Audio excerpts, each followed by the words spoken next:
Hello नमस्कार and welcome बेटा। Last lecture में આપણે ચેતાકોષની રચના અને ઉર્મિવેગના વહન વિશે વાત કરી। જો તમે બધાએ ટેક્સ્ટબુકને જો વાંચી હશો તો આ જે આપણું ચેપ્ટર છે એની અંદર જે શબ્દો છે એની અંદર જે વાપરેલા જે વાક્ય રચનાઓ છે એ થોડી અટપટી તમને જોવા મળી હશે। એટલે સૌથી પહેલા એટલે જ વાત કરું છું કે આ ચેપ્ટરની અંદર પ્લીઝ ટેક્સ્ટબુક હું ભણાવી દઉં પછી ટેક્સ્ટબુક વાંચવાનું રાખજો। શક્ય હોય તો ટેક્સ્ટબુકને સાથે લઈને બેસજો તો તમને ભણવાની વધુ સરસ મજા આવશે। કેમ કે મુદ્દાઓ બધા એવા છે કે શબ્દો એવા સરસ વાપરેલા છે અંદર કે આપણને થોડી એને વાક્ય રચનાઓ છે એને સમજવામાં તકલીફ પડે। બને એટલું આપણે સરળ કરવાનો પ્રયત્ન કરીએ છીએ અને બરાબર તમને સમજાય એવી ભાષામાં એની રજૂઆત કરવાનો પ્રયત્ન કરતા હોઈએ છીએ। પણ છતાં ટેક્સ્ટબુક સાથે હશે તો તમને એક્ઝેક્ટ આઈડિયા રહેશે કે આપણે ક્યાંથી કયા કયા મુદ્દાઓને ભણીએ છીએ। હવે ચેતાકોષની રચના અને ઉર્મિવેગનું વહન એ પૂરું થાય એટલે તમારી ટેક્સ્ટબુકની અંદર એક મુદ્દો છે કે પરાવર્તી ક્રિયાઓમાં શું થાય છે એ મુદ્દો એવું પહેલાં લખું છું એટલે તમને આઈડિયા રહેશે। મુદ્દો આપણે શું આપ્યો છે કે પરાવર્તી ક્રિયાઓમાં શું થાય છે આવો મુદ્દો આપ્યો છે। પણ ભાઈ પહેલા પરાવર્તી ક્રિયા એટલે શું એ તો વાત કરો હે ને। હા તો પહેલા પરાવર્તી ક્રિયા સમજવી પડે પછી આપણે સમજીએ કે પરાવર્તી ક્રિયામાં શું થાય છે। તો પહેલા પરાવર્તી ક્રિયા એટલે શું જો કેટલીક બાબતો છે એવી જેને આપણે બિયોન્ડ ટેક્સ્ટબુક એટલે ટેક્સ્ટબુકની બહાર જઈને સમજવી પડશે પર્ટિક્યુલર આ ચેપ્ટર માટે। અને મેં તમને કીધું થોડી ભાષા પણ અટપટી છે અંદર તો આપણે એને યોગ્ય રીતે સમજવાનો પ્રયત્ન કરીએ। તો બેટા પરાવર્તી ક્રિયા એટલે શું પહેલા તો એની વાત કરીએ તો કોઈ એવી પર્યાવરણમાંથી જે ફેરફાર થાય એ ફેરફારને અચાનક ત્વરિત આપણે જે પ્રતિચાર આપીએ છીએ એ પર્યાવરણમાં થયેલા ફેરફારને અનુરૂપ કાંઈ પણ વિચાર્યા વગર આપમેળે આપણું શરીર ઓટોમેટિકલી જે પ્રતિચાર આપે એને પરાવર્તી ક્રિયા કહેવાય। એટલે પહેલાં તો આપણે વિચારતા કે આ સાહેબે હવે તો બધું ભેગું કરવાનું ચાલુ કર્યું છે મૂંઝાવમાં આપણે એને ક્લિયર કરશું। આ એક એની નાનકડી એવી સરળ વ્યાખ્યા મેં કરી। શું કીધું મેં તમને કે પર્યાવરણમાં થતા ફેરફારને અનુલક્ષીને પર્યાવરણમાં થતા ફેરફારને અનુલક્ષીને આપમેળે વિચાર્યા વગર જે પ્રતિચાર આપવામાં આવે છે એ ક્રિયાઓને પરાવર્તી ક્રિયાઓ કહેવાય। ઉદાહરણ આપું એટલે ક્લિયર થાય। એક ઉદાહરણ આપણે આમાં આ યુનિટ માટે કદાચ તમને એવું લાગશે ચવાઈ ગયેલું છે પણ એ ઉદાહરણ સમજવામાં સરળ રહેશે। કોઈ ગરમ વસ્તુને હાથ અડે એવી વાત કરી હતી ને આપણે શરૂઆતમાં માનો કે ગરમ વસ્તુને હાથ અડે એટલે તરત આપણે હાથ પાછું લઈ લઈએ ત્યારે આપણી પાસે વિચારવાનો કોઈ ટાઈમ હોતો નથી। તમે હાથ અડાડો છો અને મિલી સેકન્ડમાં સેકન્ડ નથી કરતો એટલે સેકન્ડ કરતા પણ ઓછા સમયની તમે હાથને પાછો ખેંચી લો છો કાંઈ પણ વિચાર્યા વગર ઓટોમેટિક કામ થઈ જાય છે। આ જે ક્રિયા છે એને આપણે પરાવર્તી ક્રિયા કહીએ। જો શું કીધું હતું પર્યાવરણમાં થયેલા ફેરફારને અનુલક્ષીને આપણે વ્યાખ્યા એવી કરી ને પર્યાવરણમાં થતા ફેરફારને અનુલક્ષીને આપમેળે વિચાર્યા વગર જે પ્રતિચાર આપીએ એને શું કહેવાય પરાવર્તી ક્રિયા। તો મહત્વની વસ્તુ ચલો આપણે પહેલા વ્યાખ્યા લખીએ ટૂંકમાં લખીએ વ્યાખ્યા કે પર્યાવરણમાં થતા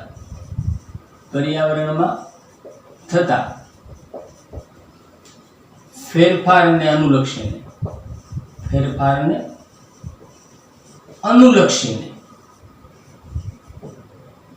આપમેળે વિચાર્યા વગર જો પાછું અગત્યનું છે વિચાર્યા વગર વિચારવાને કોઈ સ્થાન જ નથી ત્યાં વિચાર્યા વગર બરાબર પર્યાવરણમાં થતા ફેરફારને અનુલક્ષીને આપમેળે વિચાર્યા વગર કરવામાં આવતા પ્રતિચારને તો આપવામાં આવતા પ્રતિચારોને પરાવર્તી ક્રિયા કહે છે। તો કેટલાક બીજા ઉદાહરણ લઈએ આપણે પરાવર્તી ક્રિયાના। એક ગરમ વસ્તુને હાથ અડી કે એટલે તરત હાથ પાછો લઈએ માની લો કે તમે કોઈ ટેબલ ઉપર હાથ મૂકો અને ત્યાં ટાચણી પડી હોય તો એ ટાચણી હાથમાં ભોકાય એટલે તરત તમે હાથ પાછો લઈ લેશો.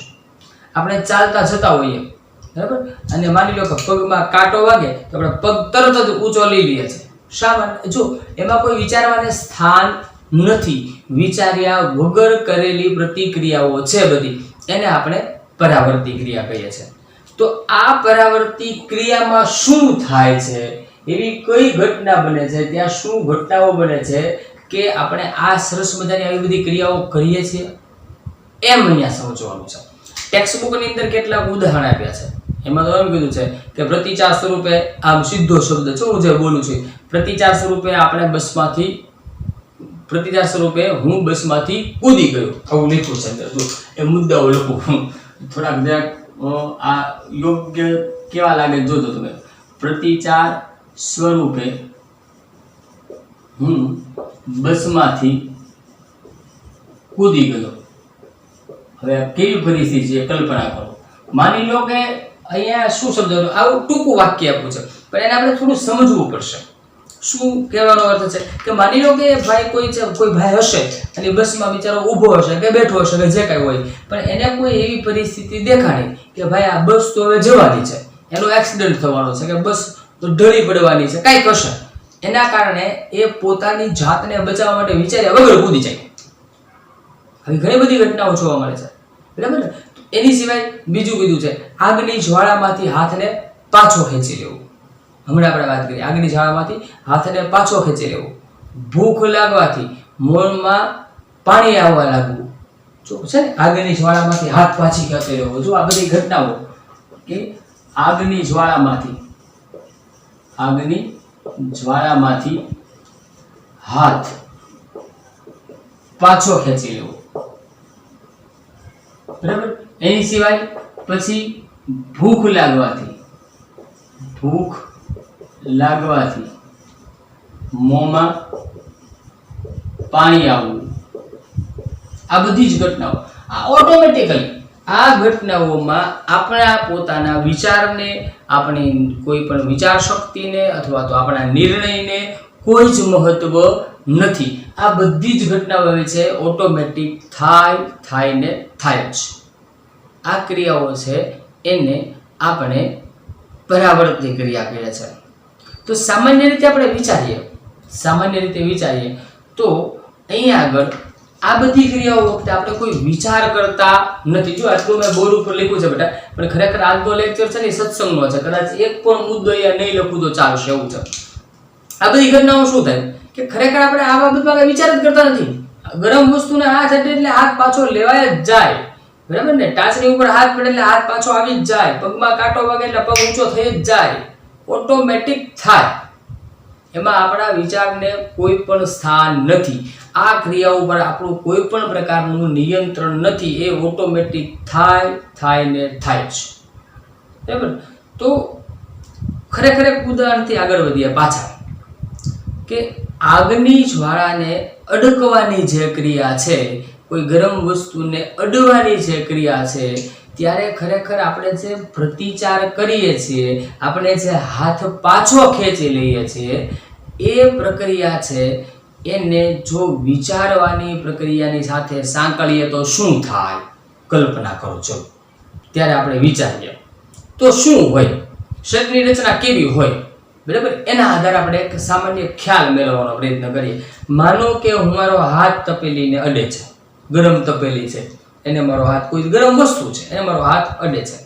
તો અહીંયાથી મારા હાથનો જે ભાગ ગરમ વસ્તુને સ્પર્શ કરે છે, ત્યાંથી ગરમીની કે ઉષ્માની સંવેદનાઓ ગ્રહણ થાય. આપણે આગળ શીખ્યા હતા સંવેદનાગ્રાહી અંગો, તો એ સંવેદનાને ગ્રહણ કરશે અને એ સંવેદના હાથના જે જુદા જુદા સંવેદનાગ્રાહી અંગો છે એના દ્વારા આપણા મગજ સુધી પહોંચે. કેમ કે વિચારવાનું કામ મગજ કરે ને ભાઈ, વિચારવાનું કામ મગજ કરે છે, તો મગજ સુધી એ સંદેશાઓ પહોંચશે. હવે વિચારવાની પ્રક્રિયા બહુ જટિલ છે એટલે મગજ આ બધી માહિતી આવે એનું એનાલિસિસ કરે, પછી એને ખબર પડે કે લે આ તો ગરમ વસ્તુ છે, અહીંયા હાથ નો અડાડાય, તો તરત પાછા સંદેશા મોકલે કે હાથ પાછો ખેંચો, ત્યાં તો અહીંયા હાથનું જે થવાનું એ થઈ જાય બરાબર ને. કદાચ આપણે દાજી જઈએ તો વિચારવાની પ્રક્રિયા છે એ થોડી જટિલ હોય છે. વિચારવાની પ્રક્રિયા ખરેખર જટિલ છે. આ જટિલ પ્રક્રિયા હોવાથી ત્યાં આગળ વિચારવાને કોઈ સ્થાન રહેતું નથી. બરાબર ને? તો શું કરવું જોઈએ? તો કંઈક એવો રસ્તો અપનાવવો જોઈએ કે જેનાથી આ પ્રક્રિયાઓ ઝડપથી અને સમયસર સરસ રીતે થાય. વિચારવાની પ્રક્રિયા ખરેખર જટિલ છે. તો વિચારવા માટેનું અંગ જે છે, આપણું વિચારવા માટેનું અંગ એ ચેતાકોષોની જટિલ રચના ધરાવે છે. બરાબર? જેમ આપણે ચેતાકોષો વિશે વાત કરી હતી, તો આ ચેતાકોષો આખા શરીરમાં જેમ ફેલાયેલા છે, એમ વિચારવા માટેનું અંગ એટલે કોણ? મગજ. તમને ટેક્સ્ટ બુકમાં એમ કીધું છે કે વિચારવા માટેનું અંગ જટિલ રચના ધરાવે છે ચેતાકોષોની, પણ એ કોણ છે? મગજ. મગજની અંદર ચેતાકોષોની સઘન રચનાઓ, ગોઠવણીઓ આવેલી છે. કેમ કે એની અંદર શરીરના તમામ ભાગો છે એના નિયંત્રણ અને સંકલનના કેન્દ્રો આપણા મગજમાં આવેલા છે. વિચાર કરો, આપણા શરીરની અંદર બહાર આટલા અંગો દેખાય છે, તો અંદરની સાઈડમાં કેટલા અવયવો હજી છે? આ બધાની સાથે સાંકળેલા ચેતાઓ છે એ મગજની અંદર ગોઠવાયેલી છે. તો આટલી બધી જે જટિલ રચના છે એ ક્યાં આવેલી છે? આપણા ખોપરીના અગ્રભાગે, એટલે મગજની અંદર. બરાબર? તો હવે વિચારો કે શરીરના બધા ભાગોમાંથી સંકેતો ત્યાં આવતા હોય, સતત મેસેજીસ આવતા હોય. દાખલા તરીકે બીજું ઉદાહરણ તમને આપો, આઈડિયા આવશે સરસ મજાનો. સમજો કે તમે ક્લાસની અંદર બેઠા બેઠા ભણો છો. પરાવર્તી ક્રિયાનું બીજું ઉદાહરણ કે એક સાથે ઘણા બધા કામ થતા હોય અને ત્યારે આપણે કેવી રીતે પરાવર્તી ક્રિયા કરીએ સમજો. બરાબર? કે ક્લાસમાં તમે બેઠા છો, સરસ મજાનો લેક્ચર ચાલુ છે, કે તમે ગણિતનો લેક્ચર ભણી રહ્યા છો. બરાબર? વિજ્ઞાનને થોડી વાર મૂકી દઈએ બાજુમાં. તમે ગણિતનો લેક્ચર ભણી રહ્યા છો. તો ગણિતના લેક્ચરની અંદર શું હશે બેટા? કે સર તમને બોર્ડ ઉપર દાખલો ગણાવતા હોય, એટલે તમારે કેટલું કામ કરવાનું? એક તો આંખથી તમે ત્યાં જુઓ છો, સર જે બોલે છે એને સાંભળવાનું છે, અને જે લોજિક દાખલાના સમજાવે છે કે ભાઈ સૂત્રનો ઉપયોગ કરવાનો છે કે અન્ય કોઈ વસ્તુઓ છે, તો એનો કઈ રીતે ઉપયોગ કરવાનો છે, ત્યાં કેવી રીતે કિંમતો મૂકવાની છે, આ બધું વિચારવામાં મગજ તમારું સતત કાર્યશીલ હોય. આંખ જોવે છે, કાન સાંભળે છે. બરાબર? આ બધા જ અંગો આપણા યોગ્ય રીતે સરસ કામ કરતા હોય, અને એ જ સમયે સમજો, એ જ સમયે તમને તમારા પગની અંદર લાલ કીડી ચટકો ભરે, તરત હાથ ત્યાં જાય, ધાર. તમે શું વિચાર્યું? અમે કલ્પના કરો, શું વિચાર્યું? કાંઈ જ નહીં. ત્યાં વિચારવાનો કોઈ સ્થાન નથી. માની લો કે લાલ કીડી ચટકો ભરે, એના માટે વિચારવાની જરૂર પડતી હોત તો કે પગમાંથી સંદેશાઓ મગજ સુધી પહોંચે, મગજ એનું એનાલિસિસ કરે. તો કીડીનું ઉદાહરણ મેં તમને આપ્યું. આજે ઓલું હાથ દાજી જવાળા ઉદાહરણમાં કલ્પના કરો તો શું થાય? કે તમારી ગરમ તપેલીની આઈડિયા હોય, એ ત્યાં જાય સંદેશો હોય, એ બધું એનું એનાલિસિસ થાય, પાછા સંદેશા હોય ત્યાં હાથનું પૂરું થઈ જાય. બરાબર ને? તો કહેવાનો અર્થ શું છે કે વિચારવાની પ્રક્રિયા ખરેખર કેવી હોય છે બેટા? જટિલ હોય છે. બરાબર?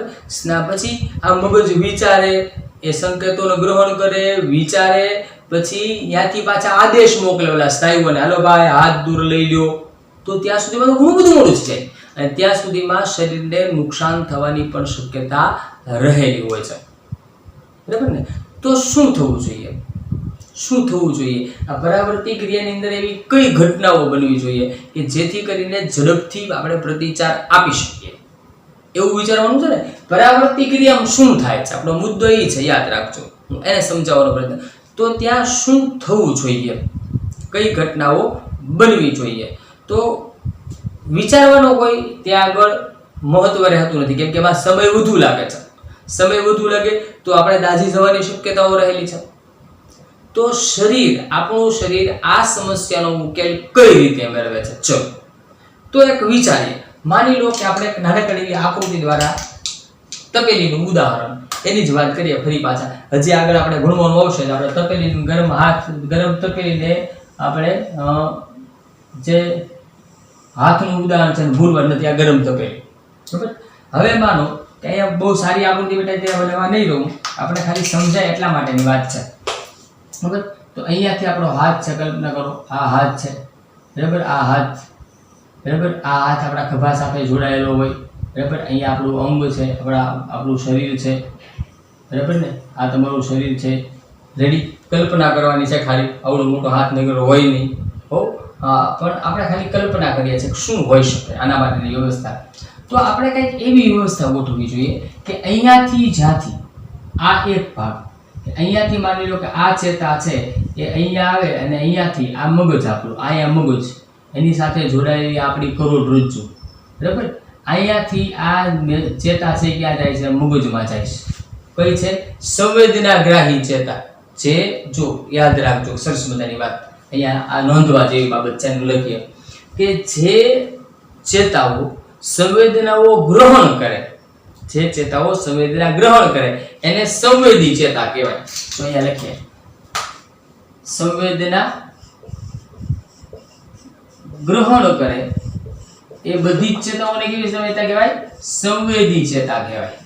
ક્લિયર થાય? ઓકે. હવે જે ચેતાઓ મગજના સંદેશાઓ અંગો સુધી કે સ્નાયુઓ સુધી ગમે ત્યાં પહોંચાડે એને ચાલક ચેતા કહેવાય. શું કહેવાય એને? ચાલક ચેતા. તો આજે આપણે દોરી બ્લેક લાઈન થી, તો અહીંયાથી એને ગ્રહણ કર્યું ને, સંદેશો ગ્રહણ કર્યો, તો આ જે ગ્રહણ કરીને મગજ સુધી પહોંચાડનારી ચેતા બ્લેક લાઈન વાળી એ આપણી, ચલો બ્લેક ની બદલે આપણે કલર ફેરવી નાખીએ એટલે આપણે સરસ રીતે સમજાય. ઓકે, ચલો એક મિનિટ. કરોડરજ્જુ નવી બનાવી આપણે. આ આપણી કરોડરજ્જુ. ચાલો રેડી. હવે માનો આ બ્લુ લાઈન, આ જે બ્લુ લાઈન છે એ આપણી સંવેદી ચેતા છે. આપણે એમ સમજીએ આ કઈ છે? આપણી સંવેદી ચેતા. એ મગજમાં સંદેશા લઈ જાય છે. મગજમાંથી આપણા શરીર તરફ આવતા સંદેશાઓ એટલે કે સ્નાયુઓ તરફ આવતા સંદેશાઓ એ આ લાલ લાઈન છે, સમજો, બરાબર. એ હાથના સ્નાયુઓ સુધી આ સંદેશાઓ લાવે છે, સમજો. તો હવે આપણે મગજ, જો પરાવર્તી ક્રિયાની અંદર આપણે વિચારવાનું વાત કરીએ તો વિચારવા માટે શું કરે? આ સંદેશાઓ છે મગજ સુધી જાય, મગજ એનું એનાલિસિસ કરે, પછી અહીંયાથી સંદેશાઓ અહીંયા આવે ત્યાં સુધી મોડું થઈ જાય. આપણે દાદી જઈએ વાત કરી. તો આપણે શરીર કેવી રીતે આ ઘટના જે છે એનું ઉકેલ કેમ લાવે છે? તો શું થવું જોઈએ? તો એવી એક જગ્યા પસંદ કરવી જોઈશે કે જ્યાં, જો એક પહેલા નંબર 1 સંદેશાઓ ગ્રહણ કરવા માટે કોની જરૂર છે? સંવેદી ચેતાની. રેડી? આ એના માટે જરૂર છે કે એ સંવેદનાઓ ગ્રહણ કરશે. કાર્ય કરાવવા માટે અંગો પાસે કોની જરૂર પડશે? તો કે ચાલક ચેતાની. ચાલક ચેતા જેવી વસ્તુ છે જે કાર્ય કરવા માટેના ઓર્ડર જુદા જુદા અંગોને આપશે, બરાબર. તો હવે આપણે એક એવું સ્થાન પસંદ કરવું પડે કે જ્યાં નજીકમાં નજીક આ સંવેદી ચેતા અને ચાલક ચેતા નજીકમાં નજીક જે જગ્યાએ ભેગી થતી હોય. તો જુઓ, આ સંવેદી ચેતા અહીંથી જાય અને આ સ્થાનમાં બે ભેગા થાય છે. તો આ સ્થાન એટલે કોણ? તો કે કરોડરજ્જુ. કોણ છે બેટા? કરોડરજ્જુ. આ કરોડરજ્જુ એક એવી જગ્યા છે કે જ્યાં ચાલક ચેતા અને આપણી સંવેદી ચેતા એ બંને ભેગા થાય છે. હવે અહીંયા જો કંઈક એવી વ્યવસ્થા હોય, ત્યાં આગળ એવી વ્યવસ્થા હોય કે સંવેદના જે છે એને એ ચાલક ચેતા ઓળખી લે અને તરત સંદેશો પાછો જે તે સ્થાને પહોંચાડે, એટલે સ્નાયુઓને અસરગ્રસ્ત કરે તો પ્રતિક્રિયા થઈ જાય. એટલે દાખલા તરીકે શું કે આ ગરમીની સંવેદના છે મગજ સુધી નહીં જવા દેવાની. શું કરવાનું? તો કે આ કરોડરજ્જુમાંથી તે એ કરોડરજ્જુ છે એ સંદેશો આપી દે કોને? ચાલક ચેતાને કે આ જલ્દી ગરમ છે, એટલે આ સ્નાયુઓ સંકોચે ને તરત હાથ પાછો લેવાય જાય. ખબર પડી? તો આ જે રચના છે, તો પરાવર્તી ક્રિયા કેવી રીતે થાય? તો પરાવર્તી ક્રિયાની અંદર સીધું મગજ ક્યારેય સંકળાતું નથી. આ નિર્ણયો કોણ કરે છે? ક્યાંથી થઈ જાય છે? તો કે ચાલક ચેતા અને સંવેદી ચેતા જ્યાં ભેગા થાય એટલે કે એક કરોડરજ્જુમાંથી નિયંત્રિત થાય. એનો અર્થ એવો નથી મગજને ખબર ન હોય એમ. મગજને સંદેશાઓ તો મોકલવામાં જ આવે છે, પરંતુ એ થોડા લેટ પછી પહોંચે છે. એ પહેલા ઓલરેડી આપણી જે ક્રિયાઓ છે એ થઈ ગઈ હોય છે, બરાબર. તો પરાવર્તી ક્રિયાની અંદર શું થાય છે કે પરાવર્તી ક્રિયાની અંદર સંવેદી ચેતા અને ચાલક ચેતા એ બંને કરોડરજ્જુમાં ભેગા થતા હોય છે. ત્યાંથી જ એ સંવેદનાઓને ઓળખી અને ચાલક ચેતા છે એ આપણા સ્નાયુઓને અસરગ્રસ્ત કરે છે, જેથી ઓટોમેટિક ફટાફટ કાંઈ પણ વિચાર્યા વગર આ કાર્ય થઈ જાય અને આપણે દાજીએ નહીં. ટાચની ઉપર હાથ ફેરવીએ તો હાથ પાછો લેવાય જાય, પગમાં કાંટો આવી ગયો તો પગ ઊંચો થઈ જાય. કેવી સરસ મજાની વ્યવસ્થા છે. જો થોડું અટપટું લાગે છે પણ છે. આપણા શરીરની અંદર આપણા શરીરની બચાવની કામગીરી એટલી બધી સરસ મજાની છે. કે એક પરાવર્તી કમાનનો વિકાસ થયો છે. તો એનું કારણ શું છે? તો જો બેટા ઘણા બધા એવા છે પ્રાણીઓ કે એની અંદર વિચારવાની શક્તિ નથી. આપણે વિચારશીલ પ્રાણી છે, મનુષ્ય છે વિચારશીલ પ્રાણી છે. તો ઘણા બધા પ્રાણીઓ એવા છે જેની અંદર એટલી બધી વિચારવાની શક્તિ નથી, પણ એનામાં પરાવર્તી કમાન હોય છે, પરાવર્તી ક્રિયાઓ થતી હોય છે. એટલે આ પરાવર્તી ક્રિયાઓનો વિકાસ થયેલો હોય છે, એટલા માટે પોતાના સર્વાઈવલ કરી શકે છે. કોઈ પણ પ્રાણીઓ તમે જોજો કે સાવ નાના નાના પ્રાણીઓ છે એ પણ કંઈક પોતાને ડર લાગે તરત દોડશે, તરત ભાગશે. શેના કારણે? કેમ કે એમાં પરાવર્તી ક્રિયાઓ જે છે એના માટેની જે પરાવર્તી કમાન છે એનો વિકાસ થયેલો હોય છે. બરાબર ને? તો એક સાદી વાત કરીએ કે જે જગ્યાએ આ બંને ચેતાઓ ભેગી થાય છે, એ બંને ચેતાઓ જ્યાં ભેગી થાય છે ત્યાંથી પરાવર્તી ક્રિયાનું સંચાલન થતું હોય છે. ઓકે, બહુ ઝાઝું મારે ભણાવવું નથી આજે, પણ 1 મિનિટ વચ્ચે એક નાનકડો પ્રોબ્લેમ છે, વ્યવસ્થિત કરી નાખું, પાછી વાત કરીએ.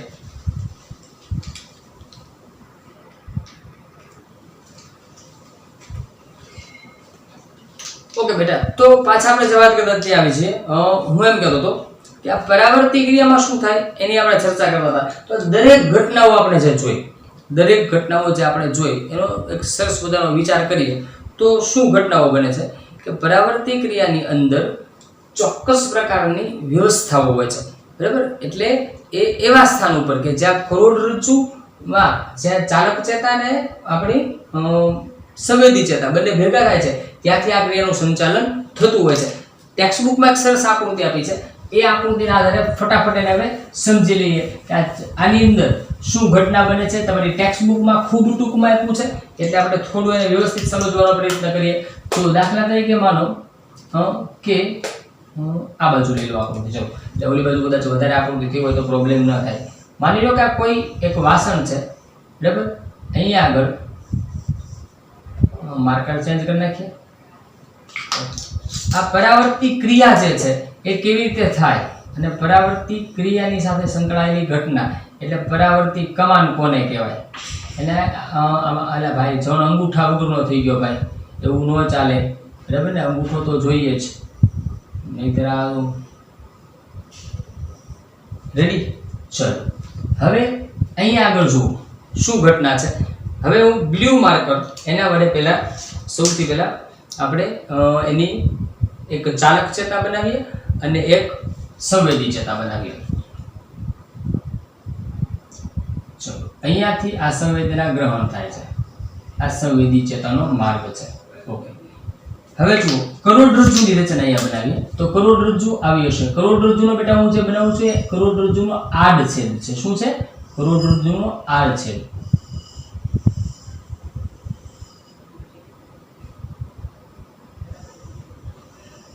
આપણે એ શીખવું છે કે આ ક્રિયા થાય છે કઈ રીતે.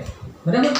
ચલો, તો આ જે આપણી સંવેદી ચેતા છે એ અહીંયા આગળ પ્રસરણ અહીંયા આગળ આવેલી હશે અને અહીંયાથી એ ચેતા છે એ આગળ મગજ તરફ જતી હશે. ઓકે, સેમ એવી રીતે મગજ તરફથી આ ચાલક ચેતા છે આવતી હશે અને આ ચાલક ચેતા જે છે એ ત્યાંથી આપણા હાથના સ્નાયુઓની સાથે આપણા હાથના સ્નાયુઓ છે એની સાથે જોડાયેલી હશે. ક્લિયર? તો જો આ સંવેદી ચેતા એ શું કામ કરે છે? સંવેદનાઓને ગ્રહણ કરે છે અને મગજ તરફ એનું વહન કરાવે છે. આ બાજુ મગજ આવેલું છે. બરાબર? આ ચાલક ચેતા એ ત્યાંથી મગજના સંદેશાઓને જુદા જુદા અંગ કે સ્નાયુઓ તરફ લઈ જવાનું કાર્ય કરે છે. સમજીએ ઘટનાને હવે કે આ પરાવર્તી ક્રિયામાં શું થાય છે અને આ જે આપણે અત્યારે સમજીએ છીએ પરાવર્તી ક્રિયામાં શું થાય છે એટલે કે આ જે બાબત છે એ છે પરાવર્તી કમાન. આને શું કહીએ? પરાવર્તી કમાન. આકૃતિ જે છે પરાવર્તી કમાનની છે. સમજજો બરાબર. શું થાય કે અહીંયા જેવો આપણો હાથ આ ગરમ તપેલીને અડકશે એટલે અહીંયાથી તાપમાનની સંવેદનાઓ એ કોણ ગ્રહણ કરશે? સંવેદી ચેતા ગ્રહણ કરશે. બરાબર? તો તાપમાનની સંવેદનાઓ જ્યારે ગરમ વસ્તુને હાથ અડકે, આપણે નાના નાના મુદ્દાઓમાં લખતા છીએ કે ભાઈ ગરમ વસ્તુને સ્પર્શ થાય, ગરમ વસ્તુનો સ્પર્શ થાય એટલે શું થશે? તો કે સંવેદી ચેતા બરાબર શું કામ કરશે? તો આ જે ઉષ્માની સંવેદનાનું વહન કરશે, ઉષ્માની સંવેદનાનું વહન કરશે આ ઉષ્માની સંવેદના ક્યાં સુધી પહોંચે તો કે કરોડરજ્જુ સુધી પહોંચશે. ક્યાં પહોંચાડવામાં આવશે ને? કરોડરજ્જુ સુધી પહોંચાડવામાં આવશે. કરોડરજ્જુની અંદર શું ઘટના હોય તો કે કરોડરજ્જુમાં ચાલક ચેતા અને આપણી આ જે સંવેદી ચેતા બંને આવેલા હોય છે. એટલે તરત જ શું ઘટના બનશે? અહીંયાથી આ મેસેજ છે આની ઉપર ટ્રાન્સફર થાય. એ તરત જ અહીંયાથી નિર્ણય લેવાય કે ભાઈ આ તો ગરમ છે, જલ્દી હાથ પાછો ખેંચો. એટલે ચાલક ચેતા વડે તરત જ ચાલક ચેતા વડે છે એ ચાલક માહિતી કોના સુધી પહોંચે છે? કોના સુધી પહોંચે? આપણા સ્નાયુઓ સુધી. એટલે અહીંયા આગળ શું થશે જુઓ, તરત જ ચાલક ચેતા છે એ ત્યાંથી, બરાબર, તો આપણે ચાલક માહિતી એ કોને આપે છે? સ્નાયુઓને આપે. એટલે શું થાય તો કે સ્નાયુ અસરગ્રસ્ત થાય, અસરગ્રસ્ત બને અને આપણો હાથ પાછો ખેંચાય. બરાબર, તો જુઓ આપણો હાથ પાછો ખેંચાય. આ ઘટના બને છે આપણી પરાવર્તી ક્રિયામાં. અને અહીંયા આગળ મેં આ શબ્દ વાપર્યો છે બેટા, પરાવર્તી કમાન. આ પરાવર્તી કમાન એટલે શું? તો જે માર્ગે પરાવર્તી ક્રિયામાં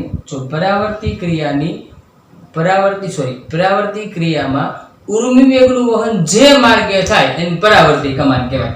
ટૂંકમાં અહીંયા જો જવાબ આપણે લખવો હોય કે અથવા તો એને વ્યાખ્યાયિત કરો તેમ કહેવાય કે પરાવર્તી ક્રિયામાં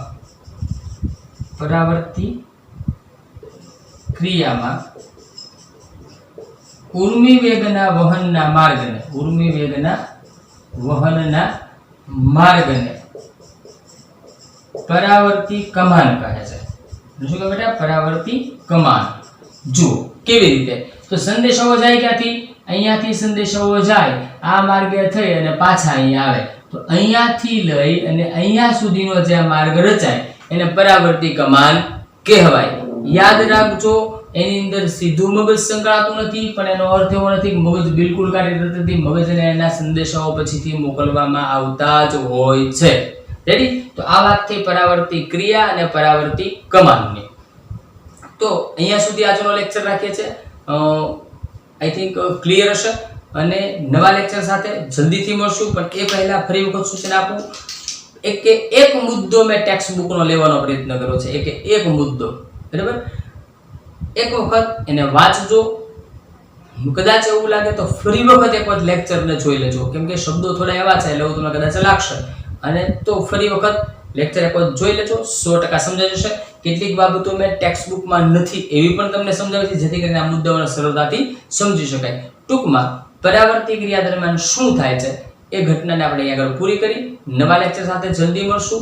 ત્યાં સુધી આવજો. Take care of yourself. Thank you very much.